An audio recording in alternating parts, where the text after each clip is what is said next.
Rabindranath school পালিয়েছেন, Nazrul তো বেশি পড়তেই পারল না, লালন তো বুঝলই না স্কুল কি।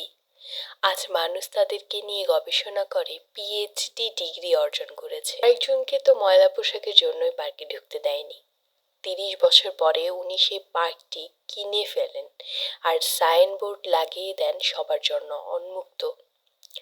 স্টিভ জব শুধুমাত্র একদিন ভালো খাবারের আশায় 7 মাইল দূরে পায়ে হেঁটে গির্জায় যেতেন।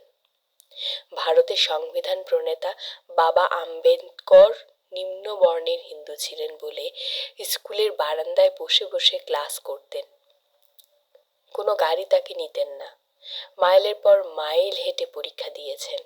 বাংলাদেশ ব্যাংকের গভর্নর বাজার থেকে চাঁদা তুলে পড়ালেখা করেছেন। উনি সবার ঋণ শোধ করতে পারলেও ওই চাঁদার টাকা শোধ করতে কোনোদিন সাহস পাননি। সুন্দর চেহারার কথা ভাবছেন?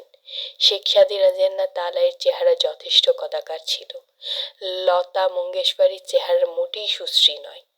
তৈমুর লং খোড়া ছিলেন, নেপোলিয়ন বেটে ছিলেন, সচিন টেন্ডুলকারের উচ্চতা তো জানাই আছে। আব্রাহাম লিঙ্কনের মুখ ও হাত যথেষ্ট বড় ছিল। স্মৃতির শক্তির কথা ভাবছেন? আইনস্টাইন নিজের বাড়ির ঠিকানাও ফোন নম্বর মনে রাখতে পারতেন না।